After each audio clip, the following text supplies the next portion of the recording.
السلام ورحمۃ اللہ وبرکاتہ۔ الحمد للہ رب العالمین، والصلاة والسلام علی سید الانبیاء والمرسلین وعلی آلہ واصحابہ اجمعین، اما بعد، فاعوذ باللہ من الشیطان الرجیم، بسم اللہ الرحمن الرحیم، وَقَرْنَا فِي بُيُوتِكُنَّ وَلَا تَبَرَّجْنَ تَبَرُّجَ الْجَاهِلِيَّةِ الْأُولَى، صدق اللہ العلی العظیم وصدق رسولہ النبی الامین المختار الکریم الرؤوف الرحیم۔ انتہائی احترام و عقیدت کے ساتھ حضور سید المرسلین، خاتم الانبیاء، شفیع المذنبین، رحمت للعالمین، صلی اللہ تعالی علیہ وآلہ واصحابہ وبارک وسلم کی بارگاہ میں اپنی غلامی کا ثبوت دیں، اور جس طریقے سے میں پڑھا ہوں میرے ساتھ مل کر مرد حضرات بآواز بلند اور خواتین آہستہ آواز میں پڑھیں۔ الصلاة والسلام علیک یا رسول اللہ، الصلاة والسلام علیک یا حبیب اللہ، الصلاة والسلام علیک یا نبی اللہ، وعلى آلك وأصحابك يا نور الله، صلى الله تعالى عليك وسلم۔ اللہ رب العزت کا بے پناہ فضل و کرم، احسان اور شکر ہے کہ نماز ظہر کے بعد کھوجبل کی سرزمین پر خواتین اسلام کے لیے سنی اجتماع کا انعقاد کیا گیا۔ اللہ کریم ہمارے تمام انتظامیہ حضرات کو، بالخصوص محب گرامی صوفی محمد عباس صاحب کو اور ان کے تمام ساتھیوں کو اس کا دنیا اور آخرت میں اللہ بہتر بدلہ عطا فرمائے، جنہوں نے خواتین اسلام کی تعلیم و تربیت کے لیے اس بہترین اجتماع کا انعقاد کیا۔ واہ کیا مرتبہ اے غوث ہے بالا تیرا، واہ کیا مرتبہ اے غوث ہے بالا تیرا، اونچے اونچوں کے سروں سے ہے قدم اعلیٰ تیرا، سر بھلا کیا کوئی جانے کہ ہے کیسا تیرا، اولیاء ملتے ہیں آنکھیں وہ ہے طلبہ تیرا، دل پہ کندہ ہو تیرا نام کہ وہ دزد رجیم، دل پہ کندہ ہو تیرا نام کہ وہ دزد رجیم، الٹے ہی پاؤں پھرے دیکھ کے تہرا تیرا، نزع میں کور میں میزاں پہ سرے پل پہ کہیں، نزع میں گور میں میزاں پہ سرے پل پہ کہیں، نہ چھوٹے ہاتھ سے دامان معلا تیرا، اے رضا چیست غم ار جملہ جہاں دشمن توست، اے رضا چیست غم ار جملہ جہاں دشمن توست، کردہ اما من خود قبلہ حاجہ تیرا۔ اے خاتون جنت رضی اللہ تعالی عنہا کی کنیزو، آج کا یہ اجتماع سرکار غوث العظم دستگیر رضی اللہ تعالی عنہ کی 11ویں شریف کے متعلق اور ٹھیک 11ویں شریف کے دن عورتوں کی اصلاح و تربیت کے لیے منعقد کیا گیا ہے۔ اے خاتون جنت رضی اللہ تعالی عنہا کی کنیزوں، کیا آپ جانتی ہیں اس بات کو کہ غوث العظم دستگیر رضی اللہ تعالی عنہ کتنے بڑے اللہ کے ولی ہیں؟ آپ کی شان کیا ہے؟ یوں تو ہر سنی گھر میں موجود خاتون اس بات کو اچھی طرح سے سمجھتی ہیں کہ غوث پاک بڑے پیر ہیں اور بڑے پیر کے نام سے غوث پاک کو یاد کیا جاتا ہے، لیکن آپ کا مقام اور مرتبہ اتنا بلند ہے کہ غوث پاک خود ارشاد فرماتے گئے انا البازی اشہب کل شیخ، کہ میں ولیوں کی جماعت میں وہ اونچا اڑنے والا شہباز ہوں جس کی اڑان بھی سب سے بلند ہے اور اس کی نظر بھی سب سے تیز ہے۔ وَكُلُّ وَلِيٍّ لَهُ قَدَمٌ وَإِنِّي عَلَى قَدَمِ النَّبِيِّ بَدْرِ الْكَمَالِ۔ غوث پاک فرماتے ہیں ہر ولی کسی نہ کسی ولی کے نبی کے نشان قدم پر چلتا ہے، میں نبیوں کے امام مصطفیٰ جان رحمت صلی اللہ تعالی علیہ وآلہ وسلم کے نشان قدم پہ چلتا ہوں۔ غوث پاک اللہ کے وہ عظیم ولی گئے، خود فرماتے ہیں مقامکم العلا جمعا ولیکن مقام فوقکم ما زال عالی۔ اے ولیو، تم سب کا مرتبہ بہت بلند ہے، مگر میرا مرتبہ تم بلندوں میں بھی سب سے بلند ہے۔ غوث پاک فرماتے ہیں وَوَلَّانِ عَلَى الْأَقْتَابِ جَمْعًا، اللہ نے مجھے تمام قطبوں کا والی اور ولی بنایا کہ فَحُکْمِ نَافِذٌ فِي كُلِّ حَالِ، میرا حکم ہر حال میں نافذ ہوتا کہ۔ غوث پاک فرماتے ہیں میرے سینے میں وہ راز موجود ہیں، سمندروں پر رکھ دوں تو پانی خشک ہو جائے۔ میرے سینے میں وہ راز موجود ہیں، دنیا کی ساری آگوں کے سامنے رکھ دوں تو وہ بجھ جائے۔ میرے سینے میں وہ راز موجود ہیں، اگر میں پہاڑوں پر رکھ دوں تو پہاڑ بھی ریزہ ریزہ ہو جائے۔ غوث الاعظم دستگیر فرماتے گئے میرے سینے میں وہ راز موجود ہیں، اگر میں مردے پہ رکھ دوں تو وہ لبیک کہتے ہوئے کھڑا ہو جائے۔ اے خاتون جنت رضی اللہ تعالی عنہ کی کنیزو، ہم اور آپ اس پیران پیر کے دامن سے وابستہ گئیں، اس غوث الاعظم دستگیر کے مرید گئیں، ہم ان کے نام لیوا گئیں۔ غوث الاعظم دستگیر رضی اللہ تعالیٰ عنہ اللہ کے اتنے بڑے ولی گئیں کہ امام حسن عسکری رضی اللہ تعالیٰ عنہ کے بعد سے لے کر امام مہدی رضی اللہ تعالیٰ عنہ کے آنے تک جس کسی کو بھی روحانیت کا فیض ملے گا تو در غوث الاعظم دستگیر سے ملے گا، جس کسی کو بھی ولایت ملے گی غوث الاعظم دستگیر کی چوکھٹ سے ملے گی۔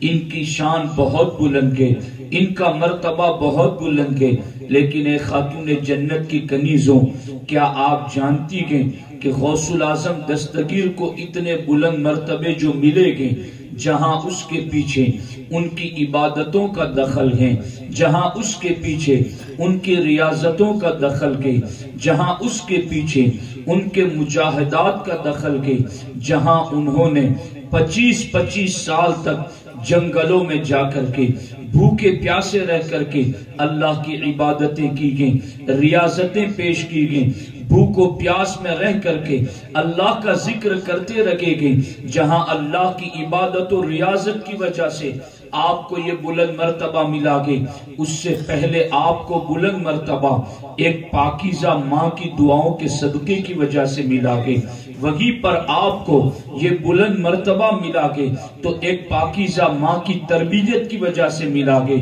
اے خاتون جنت کی کنیزوں، کیا آپ جانتی ہیں اس چیز کو کہ ایک بیٹے کی تربیت میں، اولاد کی نشو و نما میں، اولاد کو دینی ماحول میں ڈھالنے میں، اولاد کو دینی ماحول میں رکھنے میں ایک ماں کا کیا کردار ہوا کرتا ہے؟ اللہ اکبر۔ غوث الاعظم دستگیر رضی اللہ تعالی عنہ آپ کے حوالے سے آپ کی والدہ محترمہ اور غوث پاک نے خود کہا کہ جب آپ کی عمر 4 سال سے زیادہ ہوئی تو غوث الاعظم دستگیر رضی اللہ تعالی عنہ اللہ اکبر بسم اللہ خانی کے لیے آپ کو بٹھایا گیا۔ غوث پاک نے بسم اللہ شریف بھی پڑھی، اعوذ باللہ بھی پڑھا، اور اس کے بعد آپ نے 18 پارے زبانی سنا دیے۔ غوث پاک نے 18 پارے جو زبانی سنائے تھے، پوچھنے والوں نے پوچھا یا شیخ عبد القادر الجیلانی، اگر قرآن زبانی سنانا بھی تھا تو پورا قرآن سنا دیتے، 18 پارے پر رک کیوں گئے؟ اور 18 پارے سنائے تو ابھی تو تمہاری بسم اللہ خانی کو لگی تھی، یہ 18 پارے تم نے کہاں سے یاد کیے؟ اے خاتون جنت کی کنیزو، اللہ اکبر، غوث العظم دستگیر رضی اللہ تعالی عنہ اس وقت ارشاد فرماتے گئے، چونکہ میری ماں 18 پاروں کی حافظہ قرآن تھی، اور میری ماں جب بھی گھر میں کوئی بھی کام کرتی تو قرآن کی تلاوت کرتی رہتی تھی، میری ماں کی زبان پر 18 پاروں کی تلاوت جاری رہتی تھی، تو میں نے ماں کے پیٹ میں رہ کر ان 18 پاروں کو زبانی حفظ کر لیا۔ کہ اے خاتون جنت رضی اللہ تعالیٰ عنہ کی کنیزو، آپ سوچے تو صحیح، غوث پاک کی ماں کا کردار کیا تھا، غوث پاک کی ماں کی زندگی کے رات دن کیسے گزرتے تھے، وہ بھی برتنوں کو صاف کرتی ہوگی، وہ بھی کھانا پکاتی ہوگی، وہ بھی گھر کے ضروری کام کرتی ہوگی۔ آج خواتین اسلام بھی گھر کے ضروری کام کرتی گئیں، لیکن ایک خاتون جنت کی کنیزو، ممکن ہے کہ آج ہمارے گھر کی عورتوں کے لیے وہ آسانیاں کے جو اس دور کی عورتوں کے لیے نہ رہی ہوں گی۔ اس دور کی عورتیں وہ لکڑیوں سے چولہا جلاتی ہوگی اور اس کے بعد کھانا پکاتی ہوگی، اور کھانے کے لیے بھی ان کو رزق تلاش میں کرنے میں کتنی دقتیں ہوتی ہوگی۔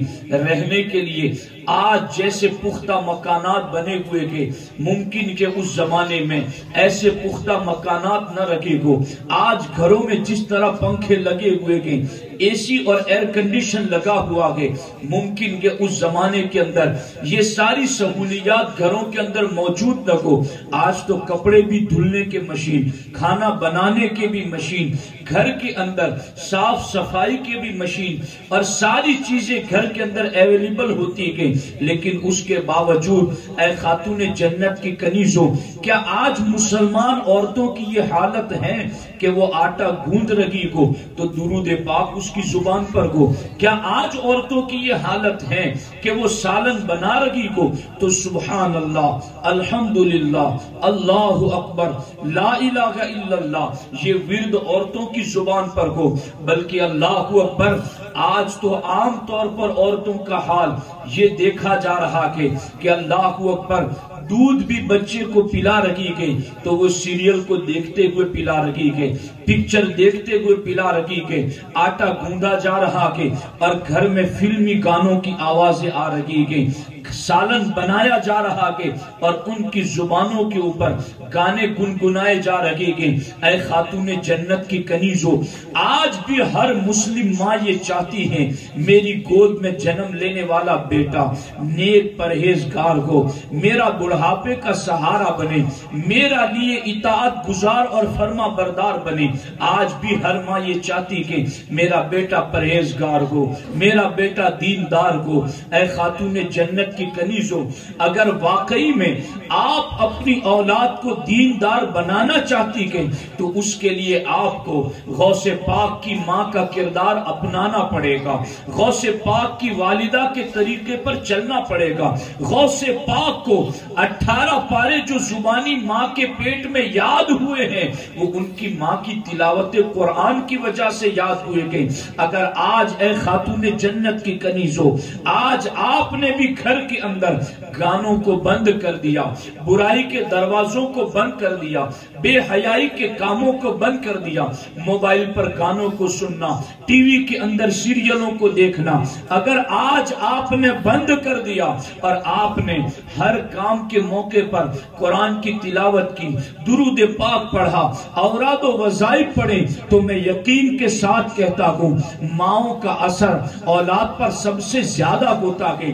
دنیا کی کوئی یونیورسٹی اولاد کی وہ تربیت نہیں کر سکتی جو ماں کی کی گود اولاد کی تربیت کرتی گئی، جس گود میں بچہ پروان چڑھ رہا کہ اگر اس گود میں دین ہوگا، اس ماں کی زبان پر نیک کلمات ہوگی، اس ماں کی فکر پاکیزہ ہوگی، وہ ماں پرہیزگار ہوگی، وہ ماں متقیہ ہوگی، وہ ماں دیندار ہوگی، وہ ماں نمازوں کی پابند ہوگی، وہ ماں روزوں کی پابند ہوگی، تو میں یقین کے ساتھ کہتا ہوں کل غوث پاک کی ماں کے تقوی کی وجہ سے غوث پاک کی زندگی پر اثر پیدا ہوا ہے، تو آج ان کی کنی سے، ان کے سلسلے سے مریدہ بننے والی خواتین اسلام اگر وہ بھی غوث پاک کی ماں کے طریقے پر عمل کریں گی تو یقیناً اولاد کی زندگیوں پر اثرات مرتب ہوں گی۔ اے خاتون جنت کی کنیزوں، آؤ میں آپ کو بتاؤں، کیا آپ جانتی ہیں کہ امام بخاری رضی اللہ تعالیٰ عنہ کتنے بڑے امام گزرے ہیں؟ ان کی لکھی ہوئی کتاب بخاری شریف قرآن مجید کے بعد اصح الکتب بعد کتاب اللہ، ساری کتابوں میں قرآن کے بعد سب سے زیادہ صحیح کتاب بخاری شریف ہے۔ اللہ اکبر!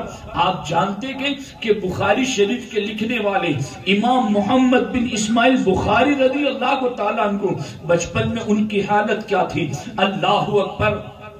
آپ ان کی زندگی پڑھیں تو آپ کو پتا چلے گا کہ امام بخاری رضی اللہ تعالیٰ عنہ بچپن میں نابینا تھے، ان کو آنکھوں سے نظر نہیں آتا تھا۔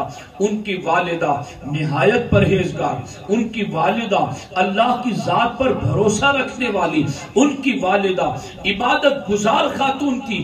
انہوں نے پہلے تو ڈاکٹروں سے علاج کرایا، طبیبوں کے ذریعہ علاج کرایا اور سارا علاج کیا، لیکن کسی علاج پر کارگر نہ ہوا اور کسی علاج سے ان کی بینائی واپس نہیں پلٹی، تو ان کی والدہ اللہ کی بارگاہ میں مصلی بچھا کر رو رو کر دعائیں کرتی ہیں، میرے اللہ، میرا بیٹا ابھی بچپن کا زمانہ ہے، اس کو بینائی عطا کر دے، دیکھنے کی طاقت عطا کر دے۔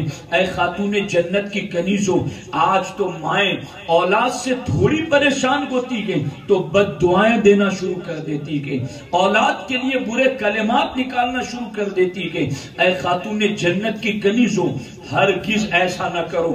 تمہیں نہیں پتا کہ کون سا وقت قبولیت کا ہے، تمہیں نہیں پتا کہ کس وقت تمہاری زبان سے نکلا ہوا جملہ اللہ کی بارگاہ میں قبول ہو جائے گا، پھر زندگی بھر تمہیں اولاد کے لیے پچھتاتی رہو گی، پھر تمہیں روتی رہو گی۔ اس لیے اولاد کو کبھی بد دعا مت دو، اولاد کی نیک تربیت کرو تاکہ تمہیں بد دعا دینے کا موقع ہی نہ آئے، اولاد کے لیے تمہاری زبان سے غلط جملے ہی نہ نکل سکے۔ یہ امام بخاری کی ماں اللہ اکبر جب دیکھا کہ دنیا کے کسی ڈاکٹر کی دوا کام نہیں کر رہی ہے، رونے لگی، گڑ گڑانے لگی، اللہ کی بارگاہ میں دعا کرنے لگی۔ اللہ اکبر! رات کو جب سوئی تو حضرت ابراہیم علیہ السلام خواب میں تشریف لاتے ہیں، اور ابراہیم علیہ السلام خواب میں تشریف لا کر کے امام بخاری کی والدہ کو خوشخبری سناتے ہوئے ارشاد فرماتے کہ غم نہ کرو، اللہ نے تمہارے بیٹے کی بینائی کو واپس پلٹا دیا ہے، تمہارا بیٹا اخیارہ ہو چکا ہے، تمہارے بیٹے کی آنکھوں میں نور پلٹ چکا ہے۔ اے خاتون جنت کی کنیزوں، جب صبح کو اٹھ کر کے دیکھا تو واقعی میں امام بخاری کی آنکھیں روشن ہو چکی تھی۔ وہ ماں کی دعائیں تھی کہ جب بیٹے کی آنکھیں روشن ہوئی تو اس نے پوری بخاری لکھ دی۔ اللہ اکبر! دین کا کتنا بڑا کام کیا۔ اب بخاری نے جتنی بھی حدیثیں لکھی، بخاری نے جتنی بھی کتابیں لکھی، جو کچھ لکھا، ان کے ہر لکھنے کے پیچھے ان کی ماں کی دعاؤں کا اثر ہے، ان کی ماں کے تقوی کا اثر ہے، ان کی ماں کی پرہیزگاری کا اثر ہے۔ اے خاتون جنت کی کنیزوں، آج بھی اگر مائیں متقی بن جائیں، آج بھی اگر مائیں پرہیزگار اور دیندار بن جائیں، آج بھی اگر مائیں غوث پاک کی ماں کا کردار اپنا لیں، آج بھی اگر مائیں امام بخاری کی ماں کا کردار اپنا لیں، تو تمہاری اولاد نیک بن سکتی ہے، تمہاری اولاد پرہیزگار بن سکتی ہے۔ اے خاتون جنت کی کنیزوں، اس پر میں آگے بھی آپ کو بات بتاؤں کہ غوث پاک رضی اللہ تعالی عنہ کی والدہ کا جب ابو صالح موسیٰ جنگی دوست سے نکاح کا معاملہ پیش آیا تو اس وقت بھی غوث پاک کے والد صاحب سے یہی تو کہا گیا تھا کہ ایک لڑکی ہے مگر ایسی کہ آنکھوں سے اندھی ہے، ایک لڑکی ہے مگر ایسی کہ اس کے ہاتھ بھی معذور ہیں اور وہ پاؤں سے بھی معذور ہیں، زبان سے بھی معذور ہیں اور کانوں سے بھی بہری ہیں، نہ وہ آنکھوں سے دیکھ سکتی ہے، نہ کانوں سے سن سکتی ہے، نہ ہاتھ سے پکڑ سکتی ہے، نہ پاؤں سے چل سکتی ہے، وہ معذور عورت ہے۔ اے ابو صالح موسیٰ جنگی دوست، اگر تم ایسی لڑکی سے نکاح کر لو گے تو وہ سیب تمہیں معاف کر دیں گے جو سیب تم نے غلطی سے کھا لیا ہے۔ غوث پاک کے والد صاحب نے کہا اگر وہ مجھے معاف کر دو تو میں اس کے لیے بھی تیار ہوں۔ نکاح ہو گیا۔ جب آپ اپنی بیوی کے ساتھ تنہائی میں تشریف لے گئے تو کیا دیکھتے ہیں کہ آنکھیں بھی روشن ہیں، ہاتھ بھی کام کر رہے ہیں، پاؤں بھی کام کر رہے ہیں، زبان سے بھی کلمات نکل رہے ہیں، کان بھی سن رہے ہیں، پورا جسم صحیح سلامت ہے۔ ابو صالح موسیٰ جنگی دوست رضی اللہ تعالیٰ عنہ کو باہر تشریف لے آتے کہ اور عبداللہ سومعی رضی اللہ تعالیٰ عنہ سے کہتے کہ حضور آپ نے تو کہا تھا کہ بیٹی ایسی ہے اور اس کے ساتھ میرا نکاح کیا تھا، مگر لگتا ہے بھول سے کوئی اور لڑکی میرے کمرے میں آ گئی ہے، آج ذرا اس کی تحقیق کر لیں، اس لیے کہ آپ نے تو بتایا تھا کہ لڑکی آنکھوں سے اندھی ہے، کانوں سے بھی بہری ہے، ہاتھ پاؤں سے بھی معذور ہے اور زبان سے بھی معذور ہے، اور یہ لڑکی تو کوئی اور ہی ہے، آپ ذرا جا کر کے تحقیق کریں۔ اللہ اکبر۔ جب یہ بات غوث پاک کے والد صاحب نے کہی تو حضرت عبداللہ سومعی رضی اللہ تعالیٰ عنہ کو ارشاد فرماتے کہ میں نے جو یہ کہا تھا کہ میری بیٹی آنکھوں سے اندھی کے، کانوں سے بہری کے، ہاتھ پاؤں سے معذور ہیں، زبان بولنے سے معذور کے، اس کا مطلب یہ ہے کہ آنکھوں سے معذور اس لیے ہے کہ اس نے اپنی آنکھوں سے آج تک کسی غیر محرم کو نہیں دیکھا۔ یہ کانوں سے بہری ہے، اس کا مطلب یہ ہے کہ اس نے کانوں سے کوئی غلط نغمہ نہیں سنا ہے۔ یہ پاؤں سے معذور ہے، اس کا مطلب یہ ہے کہ اس نے پاؤں کو کبھی غلط کام کے لیے نہیں اٹھایا کہ یہ ہاتھوں سے معذور ہے، اس کا مطلب یہ ہے کہ اس نے ہاتھ سے کوئی غلط کام نہیں کیا ہے۔ یہ زبان سے معذور ہے، اس کا مطلب یہ ہے کہ زبان سے اس کی کبھی کوئی غلط جملہ نہیں نکلا کہ اے خاتون جنت کی کنیزوں، جب ماں ایسی ہوتی گئے تو بیٹا غوث العظم دستگیر ہوتا ہے، جب ماں کی پرہیزگاری ایسی ہوتی تو بیٹا ولیوں سلطان کو تاگے۔ اے خاتون جنت کی کنیزوں، یہ غوث پاک کی ماں کا تقویٰ کہ ان کی آنکھیں کتنی حیا کے زیور سے آراستہ ہیں، ان کے کان شریعت کے پہرے میں کس طرح محفوظ ہیں، ان کے ہاتھ اور پاؤں شریعت کے دائرے میں کتنے محفوظ ہیں۔ اللہ اکبر۔ آج تو عورتوں کا عالم یہ کہ اللہ اکبر، اللہ اکبر، اللہ اکبر۔ آج تو عورتوں کی پوزیشن یہ کہ گھر سے نکلیں بھی تو شوہر کی اجازت کے بغیر نکلے گی، گھر سے نکلے گی بھی تو بغیر پردے کے نکلے گی، گھر سے نکلے گی بھی اپنے بالوں کو سنوار کر کے، اپنے چہرے کو زینت دے کر کے غیر مردوں کو دکھانے کے لیے نکلے گی۔ آج تو عورتیں نکلیں گی بھی تو ایسا لباس پہن کر کے کہ جس لباس سے ان کے جسم کا اتار چڑھاؤ نظر آئے، ایسا لباس پہن کر کے، اتنا باریک لباس پہن کر کے جس سے ان کے جسم کی جلد جھلکتی ہوئی نظر آئے۔ اے خاتون جنت کی کنیزوں، مجھے بتاؤ تو صحیح، آج میں آپ کو ڈانٹنے کے لیے نہیں، آپ کو زجر و توبیخ کے لیے نہیں، لیکن اے غوث پاک کی کنیزوں، میں آپ کو یہ تو بتا سکتا ہوں کہ غوث پاک کے سلسلے میں آپ داخل ہیں، آپ غوث پاک کی نام لیوا ہیں، اور خاص 11ویں شریف کے دن آپ نے غوث پاک کی محفل سجائی ہے، تو پھر غوث پاک کی ماں کا طریقہ کیا تھا ذرا اس کو بھی تو سنتے چلو۔ اللہ اکبر۔ غوث العظم دستگیر رضی اللہ تعالیٰ عنہ کی ماں نے پوری زندگی اپنی آنکھوں سے کسی غیر محرم کو نہیں دیکھا. کیا آج عورتیں اس کی پابندی کرتی ہیں؟ اگر نہیں کرتی ہیں آج کے اس مجمع میں توبہ کرو. آج کے اس مجمع سے غوث پاک کی ماں کا کردار لے کر کے اٹھو، ورنہ یاد رکھو اگر آپ نے بے پردگی کا اظہار کیا، اگر آپ نے بے حیائی کا اظہار کیا، اگر آپ نے اپنے جسموں کی نمائش غیر مردوں کے لیے کی، تو اے خاتون جنت کی کنیزوں بہت سخت عذاب ہے اس پر، بہت سخت عذاب ہے اس پر، بہت سخت عذاب ہے اس پر. مردوں کے مقابل تمہارا جسم بہت نازک ہے، تم کیسے جہنم کا عذاب برداشت کر سکو گی؟ اپنے آپ کو بچاؤ، اپنے جسم کو بے حیائی سے بچاؤ. ممکن ہے کئی عورتیں یہ بھی سوچیں کہ ہم تو آزاد رہنا چاہتی کہ پردے میں ہمیں قید مت کرو، پردے میں ہمیں لے جا کر کے ہمیں بند مت کر دو. اے خاتون جنت کی کنیزوں، آؤ میں آپ کو ایک ہلکے سے اشارے کے ذریعہ بتاؤں. پردے سے آپ کو قید نہیں کیا جاتا، پردے کے ذریعہ آپ کو معاذ اللہ قید و بند میں نہیں رکھا جاتا. پوری دنیا کی کتابیں آپ اٹھا کر دیکھ لیں، دنیا کی ساری کتابوں میں صرف قرآن ایک ایسی کتاب ہے جو پردے میں رکھی جاتی ہے. پوری دنیا کی مسجدوں میں ایک مسجد حرام ایسی مسجد ہے جو پردے میں رکھی جاتی ہیں. اسی طرح سے پوری دنیا کی عورتوں میں ایک مسلم عورت ایسی ہے جس کو پردے کا حکم دیا گیا ہے. اے خاتون جنت کی کنیزوں، اگر دنیا کی ساری کتابوں میں صرف قرآن کو پردے میں رکھا جاتا ہے تو یہ قرآن کی توہین نہیں بلکہ یہ قرآن کی تعظیم ہے، یہ اس کی انفرادیت ہے. پوری دنیا کی مسجدوں میں اگر کعبۃ اللہ کو پردے میں رکھا جاتا ہے تو یہ کعبے کی خصوصیت ہے اور اس کی تعظیم ہے بلا شبہ اور بلا تمثیل. اسی طرح سے پوری دنیا کی عورتوں میں مصطفیٰ کریم کے دین کو ماننے والی عورتیں اگر پردے میں رہتی ہیں تو یہ ان کی تعظیم ہے، یہ ان کا مقام اور مرتبہ ہے.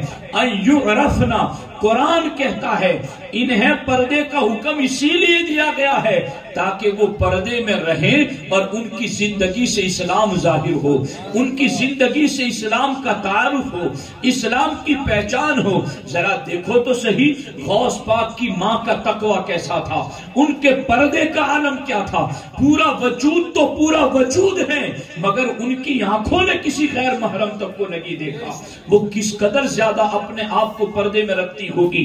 اے خاتون جنت کی کنیزوں، میں نے تو یہاں تک پڑھا ہے کہ اگر کسی عورت کو کوئی عورت اپنے گھر سے بجنے والے زیورات، یعنی جن زیورات اور گھنگرو کی آواز پیدا ہوتی گئی، ایسے زیورات اگر عورت پہن کر کے نکلتی گئی یا خوشبو لگا کر کے نکلتی گئی اور اس کے شوہر کو اس کے اوپر کنٹرول ہے، اس کے باوجود وہ شوہر اس کو نہیں روکتا تو وہ جتنے قدم چلے گی ہر قدم کے بدلے میں اللہ اس کے شوہر کو جہنم میں ایک گڑھے میں دھکیل دے گا. آپ غور کریں کہ یہ کتنا ضروری ہے. اور میں اس پر بتاؤں، مرد بھی سنیں عورتیں بھی سنیں کہ اس معاملے میں صحابہ کرام اور صحابیات کتنے متحرک رہتے تھے اور اس معاملے کو کتنا سیریس لیا کرتے تھے. حضرت سیدنا ابو سعید رضی اللہ تعالی عنہ کو صحابی رسول ہیں، ان کا معاملہ یہ تھا، نوجوان تھے، نئی ان کی شادی ہوئی تھی، اپنے گھر سے کہیں گئے ہوئے تھے اور جب وہ واپس آئے تو دیکھا کہ ان کی بیوی دروازے کے باہر کھڑی ہوئی گئی. حضرت ابو سعید رضی اللہ تعالیٰ عنہ نے جب دیکھا کہ میری بیوی میری غیر موجودگی میں دروازے کے باہر کیسے کھڑی گئی، یعنی آج تو مرد یہ بھی نہیں سوچتا نا کہ اس کی بیوی کس بازار میں گھوم رہی ہے، اس کی بیوی کہاں کن سہیلیوں کے ساتھ بیٹھ رہی ہے، اس کی بیوی کی فرینڈشپ کن لوگوں سے ہیں.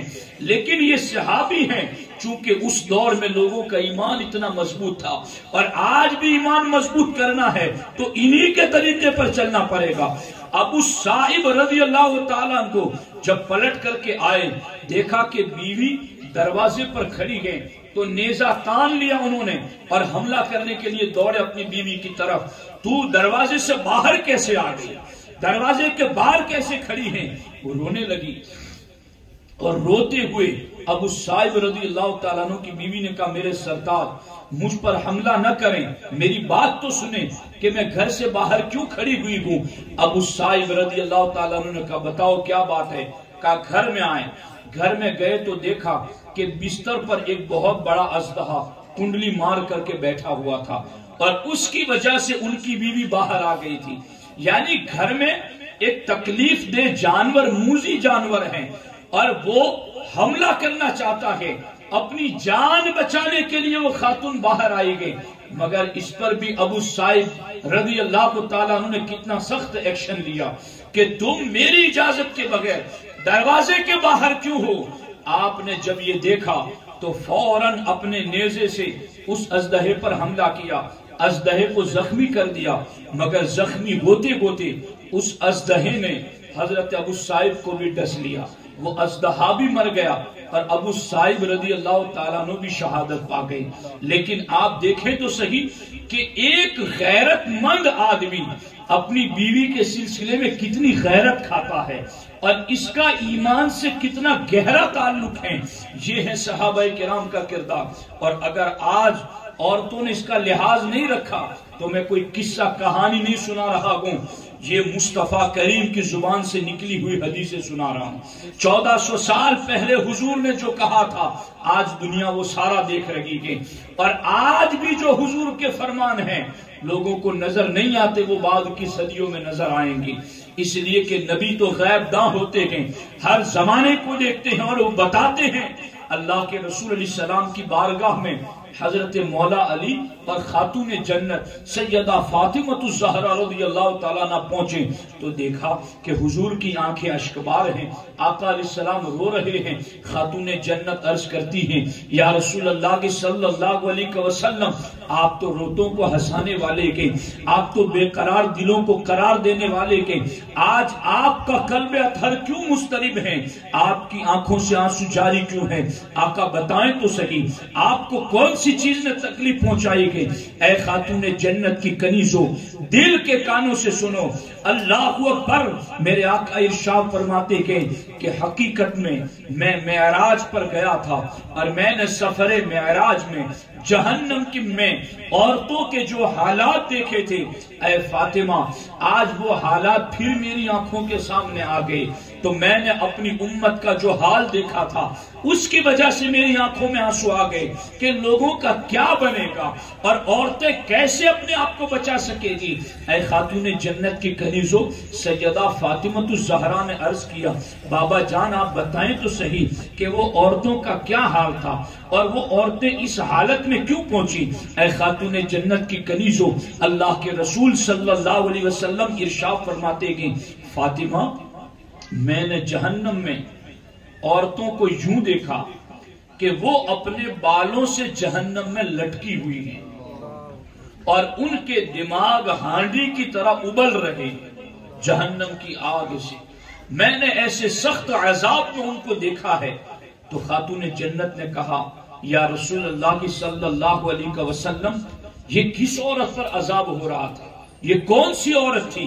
تو اللہ کے رسول صلی اللہ علیہ وسلم نے ارشاد فرمایا یہ وہ عورت تھی جو غیر مردوں سے پردہ نہیں کیا کرتی تھی، یہ وہ عورت تھی جو اپنے سر کے بال غیر مردوں کو دکھایا کرتی تھی۔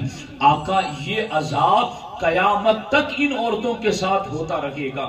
اے خاتون جنت کی کنیزو، اگر آج ہم آپ کو یہ بتا رہے ہیں تو ذہن اور دل کے کسی کونے میں یہ مت سوچنا کہ یہ مولانا لوگوں کا تو کام ڈرانا ہے۔ یاد رکھنا جب تمہیں قبر میں اتارا جائے گا، سوچو تھوڑی دیر کے لیے آنکھیں بند کر کے کہ جب تمہیں قبر میں اتارا جا رہا ہوگا اس وقت نہ شوہر قبر میں آئے گا، نہ بیٹے قبر میں آئیں گی، نہ بیٹیاں قبر میں آئیں گی، نہ سہیلیاں قبر میں آئے گی، نہ دنیا کی رنگریلیاں قبر میں آئے گی۔ قبر میں تمہارے عمل ہی ساتھ میں آئیں گی۔ اس وقت تمہیں یاد آئے گا کہ کاش ہم نے مان لیا ہوتا، کاش ہم نے اپنی زندگی میں داخل کر لیا ہوتا، کاش ہم نے نبی کے فرمان پر عمل کر لیا ہوتا۔ آج سنو اور آج عمل کرو، مرتی گھڑی سوائے افسوس کے اور کچھ نہیں گے۔ وہاں خوب ہر بندہ کہے گا کہ کاش مجھے واپس بھیج دیا جائے تو میں نیک بن جاؤں، پرہیزگار بن جاؤں، مگر وہاں مہلت نہ مل سکے گی۔ میرے آقا فرماتے گئے اے فاطمہ، میں نے چند عورتوں کو یوں دیکھا کہ ان کے ہاتھ اور پاؤں ان کی پیشانی کے ساتھ بندھے ہوئے ہیں اور ان کے اوپر جہنم کے سانپ اور بچھو چھوڑے گئے ہیں جو ان کو ڈس رہے ہیں، ان کا گوشت کھا رہے ہیں اور ان کو اذیت دے رہے ہیں۔ میرے آقا کی بارگاہ میں خاتون جنت عرض کرتی ہیں یا رسول اللہ کی صلی اللہ علیہ وسلم، یہ کون عورتیں تھیں کہ جن کے ہاتھ پاؤں پیشانی کے ساتھ باندھ کر کے ان کے جسم پر سانپ اور بچھو کو چھوڑا گیا ہے؟ اللہ اکبر۔ میرے آقا ارشاد فرماتے ہیں یہ وہ عورتیں ہیں کہ جو حیض و نفاس کے بعد پاک نہیں ہوا کرتی تھی، یہ وہ عورتیں ہیں کہ جو اپنے شوہر کو تانا دیا کرتی تھی، یہ وہ عورتیں ہیں پر اس قسم کا دوسرا مختلف قسم کا عذاب، وہ عورتیں ہیں جو اپنے شوہر پر تانا دیا کرتی تھی، شوہر کی کم آمدنی پر، شوہر کی تھوڑی سیلری پر اس کو تانا دیا کرتی تھی۔ یہ ان عورتوں پر عذاب ہو رہا ہے جو پاک نہیں رہتی تھی، یہ ان عورتوں پر عذاب ہو رہا کہ آج آپ دیکھو تو صحیح، عورتیں ناخنوں پر جو پالش کر رہی ہیں، اور مجھے تو اس کے نام بھی یاد نہیں، کیا کیا نام عجیب عجیب قسم کے، وہ ہاتھوں پر رنگ لگاتی ہیں۔ اب اس میں الکوہل کی آمیزش، شراب ملا ہوا ہے، اور مجھے تو پتہ نہیں کہ یہ کیوں لوگ جوان بھی اور عورتیں بھی ایسی چیزوں کی طرف جاتے ہیں۔ میں آپ کی معلومات کے لیے بتاؤں، شراب اور پیشاب میں نجاست کے اعتبار سے کوئی فرق نہیں، یعنی پیشاب کپڑے پر لگ جائے اور 1 درہم یا اس سے زیادہ ہو تو دھوئے بغیر نماز نہیں ہوگی۔ وہی حال شراب کا ہے کہ اگر شراب بھی کپڑے پر لگ گیا اور 1 درہم یا اس سے زیادہ ہے تو دھوئے بغیر نماز نہیں ہوگی۔ تو جو اتنی نجس چیز ہے اس کو ہاتھوں پر لگایا جائے، اس کو ناخنوں پر لگایا جائے، اپنے پاک وجود کو ناپاک کیا جائے، یہ کہاں کی عقل مندی ہے؟ اور پھر وہ نیل پولش کے ہاتھوں انگلیوں پر لگائی جائے تو وہ تہدار ہوتی ہے، اس کی جرم ہوتی ہے، یعنی اس میں موٹا پن ہوتا ہے اور وہ انگلیوں پر ناخنوں پر جم جاتا ہے۔ نہانے سے بھی اس کے نیچے پانی نہیں جاتا، وہ لاکھ مرتبہ غسل کرے وہ پاک نہیں ہوگی، وہ نجاست جنابت ناپاکی ہی کی حالت میں رہے گی۔ اب سرکار فرماتے گئے کہ جو عورتیں ہاتھ اور پاؤں جن کا پیشانی کے ساتھ بندھا ہوا ہے اور جہنم کے سانپ اور بچھو ان کے اوپر مسلط ہے، یہ وہ عورت ہیں جو پاک نہیں رہتی تھی، جو ناپاکی کی حالت میں اپنے دن رات گزارتی تھی۔ تو یوں ناخنوں پر پالش کی، ہاتھوں کے یا پاؤں کے یا جسم پر کہیں اور کوئی چیز لگائی کہ جس کی وجہ سے اس کے نیچے پانی نہ داخل ہو سکا تو اب وہ تو پاک ہی نہ ہو سکے گی۔ تو کتنا سخت عذاب ہے، کتنی سخت تکلیف ہے، کیسے برداشت کر سکے گی؟ اس لیے اے خاتون جنت رضی اللہ تعالی عنہا کی کنیزو، دنیا کے فیشن کی طرف نہ جاؤ، دنیا کی عادات و اطوار کی طرف نہ جاؤ، سیریلوں کی طرف نہ جاؤ، پکچروں کی طرف نہ جاؤ، سیرت فاطمہ الزہرا کی طرف آؤ، کردار عائشہ صدیقہ کی طرف آؤ، غوث پاک کی والدہ کے کردار کی طرف آؤ۔ ہماری کامیابی دنیا کی فاحشہ عورتوں کے طریقے پر چلنے میں نہیں ہے، ہماری کامیابی عورتوں کے لیے خاتون جنت کے نقش قدم پر چلنے میں ہے، غوث پاک کی والدہ کے طریقے پر چلنے میں ہے۔ اے خاتون جنت کی کنیزو، اگر آپ نے اپنے آپ کو پردے میں رکھ لیا، اگر آپ نے اپنے آپ کو دیندار اور پرہیزگار بنا لیا تو آپ جانتی نہیں کہ آپ کے وجود میں اللہ کتنی برکتیں رکھ دے گا۔ اٹھاؤ تاریخ اٹھا کر دیکھو، حضرت خواجہ نظام الدین اولیاء رضی اللہ تعالیٰ عنہ، دہلی کی سرزمین پر بارش نہیں ہو رہی ہے، قحط سالی ہو چکی ہیں، لوگ نظام الدین اولیاء رضی اللہ تعالیٰ عنہ کے پاس آئے، حضور آپ دعا کر دیں بارش ہو جائے۔ آپ میدان میں نکلے اور اپنے ہاتھ میں ایک دھاگا لیا ہوا ہے، ایک ڈوری اپنے ہاتھ میں رکھی ہوئی ہے، اور ہاتھ میں یوں ڈوری رکھ کر اللہ کی بارگاہ میں دعا کرتے، میرے اللہ یہ میری ماں کی چادر کا دھاگا ہے، یہ اس ماں کی چادر کا دھاگا ہے جس کو کبھی کسی غیر محرم نے نہیں دیکھا۔ میرے اللہ میری ماں کی چادر کے دھاگے کے صدقے میں بارش نازل کر دے۔ ابھی ہاتھ چہرے پر آئے نہیں تھے کہ بادل برسنا شروع ہو گیا۔ اے خاتون جنت کی کنیزو، آپ پردے کو پابندی اور قید نہ سمجھو۔ تم جتنا قید اور پردے میں رہو گی، اللہ رسول کی بارگاہ میں اتنا ہی مرتبہ بلند ہوگا۔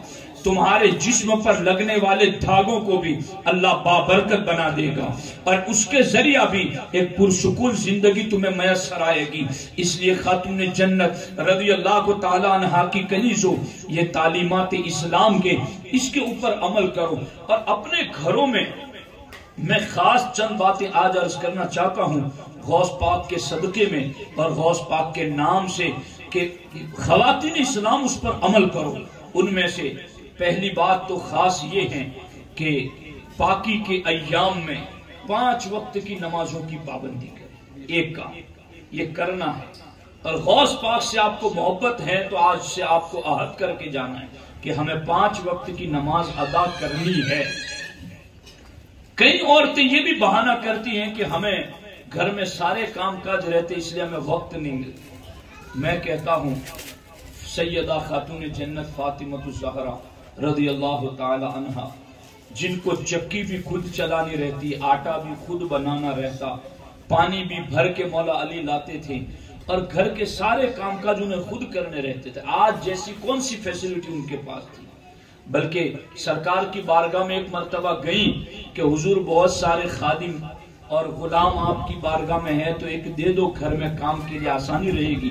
تو سرکار نے فرمایا کہ تم 33 مرتبہ سبحان اللہ، 33 مرتبہ الحمدللہ اور 34 مرتبہ اللہ اکبر پڑھ کے سویا کرو، اللہ تمہاری تھکان دور کر دے گا۔ تو یہ خاتون جنت کا معاملہ کہ گھر کا سارا کام خود اپنے ہاتھوں سے کرتی، مگر نمازیں بھی اتنی پڑھتی کہ ایک ایک سجدے میں پوری رات گزر جاتی، اور اللہ کی بارگاہ میں دعا کرتی، یا اللہ تو کوئی ایسی لمبی رات عطا کر کہ تیرے نبی کی بیٹی دل کھول کر تجھے سجدہ کر سکے۔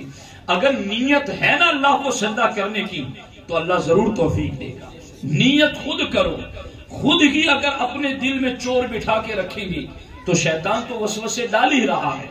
آپ کا ارادہ پختہ اور نیت پکی ہونی چاہیے کہ کچھ بھی ہو جائے میں نے نماز ادا کرنی ہے۔ اور خاتون جنت کی کری اس میں وقت کتنا لگتا ہے؟ 10 منٹ 15 منٹ کتنا وقت لگتا ہے؟ تو کیا فالتو ایک دوسرے کے ساتھ بیٹھ کر گھنٹوں گھنٹے نہیں نکل جاتے؟ اگر نماز پڑھ لے تو کون سا وقت چلا جاتا ہے اور اللہ کا ایک فرض پورا ہو جائے؟ تو پہلی چیز تو یہ ہے، اور دوسری چیز جو میں خاص طور پر کہنا چاہتا ہوں کہ اپنے شوہروں کے حقوق ادا کرو۔ اس سلسلے میں ہمارے ہیرا اسلامک چینل جمبو سر پر میرے کئی بیانات ہیں میاں بیوی کے حقوق کے حوالے سے، تو اس کو خاص طور پر وہاں جا کر سنیں، میاں بیوی اکٹھے بیٹھ کر کے سنیں ان حقوق کو کہ ایک دوسرے کے اوپر کیسے حقوق لاگو ہوتے ہیں اور ان حقوق کی ادائیگی کتنی ضروری ہے۔ تو دوسری بات یہ کہ اپنے شوہر کے حقوق ادا کرو۔ اللہ حدیث پاک کا مفہوم ہے کہ جو عورت اس حال میں سوتی ہے کہ اس کا شوہر اس سے ناراض ہے تو صبح تک اللہ کے فرشتے اس عورت پر لعنت بھیجتے ہیں۔ اگر میں نہ بتاؤں گا تو میں مجرم ہو جاؤں گا۔ اپنے شوہر سے یوں ملو۔ ہمارے آقا فرماتے ہیں بہترین عورت وہ ہے جس میں 3 عادتیں ہیں۔ جب اس کا شوہر گھر میں آئے تو اس انداز سے شوہر سے ملے کہ شوہر خوش ہو جائے۔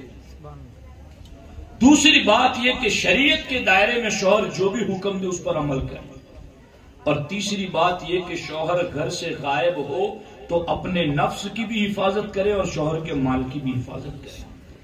اگر کسی عورت میں یہ 3 عادتیں ہیں تو وہ عورت بہترین عورتوں میں سے۔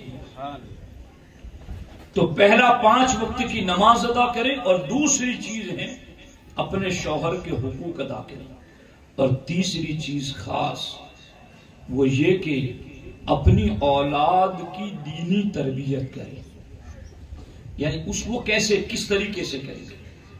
بچہ جب چھوٹا ہو، دودھ پی رہا ہو تو جب بچے کو دودھ پلائیں تو ہو سکے تو باوضو دودھ پلائیں، اور ہو سکے تو بچہ جب دودھ پی رہا ہو تو آپ کی زبان پر درود شریف ہو، سبحان اللہ الحمدللہ اللہ اکبر کے کلمات ہو۔ اور جب بچہ بولنا شروع کر دے تو ابو امی پہلے مت بلواؤ، بلکہ سب سے پہلے اس کی زبان پر اللہ جاری کراؤ۔ ہمارے آقا فرماتے ہیں جس کی زبان پر پہلا کلمہ اللہ آ گیا اور مرتے وقت آخری کلمہ اللہ آ گیا تو درمیان کے گناہوں کو اللہ معاف فرما دے۔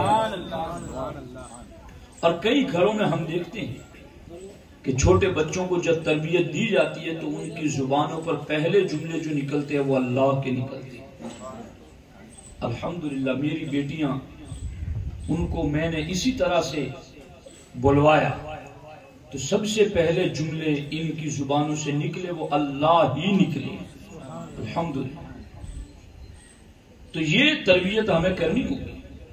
آپ نماز پڑھیں گے تو چھوٹے چھوٹے بچے بھی کہتے ہیں کہ میرا بھی تو مصلی لاؤ، تو جب اجمیر شریف جاتے ہیں تو ان کا مصلی ہم لے کے آتے ہیں، جب ہم مصلی بچھاتے تو وہ بھی ہمارے ساتھ مصلی بچھا کے کھڑے ہو جاتے۔ انہیں نہیں پتا کہ ابا کیا کر رہے ہیں، مگر جیسا کر رہے ہیں وہ ویسا کرتے ہیں۔ تو یہ ہم مر جائیں گے، چلے جائیں گے، ہمارے طریقے سے سیکھ کر ہماری اولاد نماز پڑھے گی تو ہمیں کتنا ثواب، اور یہی تو چیزیں قبر میں کام آنے والی۔ تو اولاد کی نیک تربیت کریں، انہیں صبح جلد اٹھا کر مدرسہ بھیجیں۔ ایسا نہیں کہ اسکول جانا ہو تو خوب سجا دھجا کر کے، اور مدرسے جانا ہے تو چہرہ بھی نہیں دھلائیں اور بس ایسے ہی تختی اور پارا پکڑا دیا اور وہ مدرسے چلا گیا۔ نہیں، احساس کرو کہ اللہ نے تمہیں کتنی بڑی خدمت کا موقع دے دیا ہے۔ میں ایک بات عباس بھائی عرض کر کے گفتگو ختم کرتا ہوں، اس کو دھیان سے عورتیں بھی سن لے، مرد بھی سن لے۔ ابھی میں نے 2 دن پہلے ڈابا میں بھی یہ واقعہ سنا ہے کہ سیدنا عبداللہ الحفار رضی اللہ تعالیٰ دمشق کے قبرستان میں، یہ 35 سال کا نوجوان تھا جس کا کام تھا قبر کھودنا۔ جب بھی کسی کی میت ہوتی ہے اور کوئی آ کے کہہ دیتا تو وہ اجرت پر قبریں کھود کے تیار رکھتا۔ ایک خاتون نے جا کر کہا کہ قبر کھودو، تو انہوں نے قبر کھود کے تیار رکھی، اور تھوڑی دیر بعد جنازہ آیا تو جنازے میں تھوڑے لوگ تھے، زیادہ نہیں تھے۔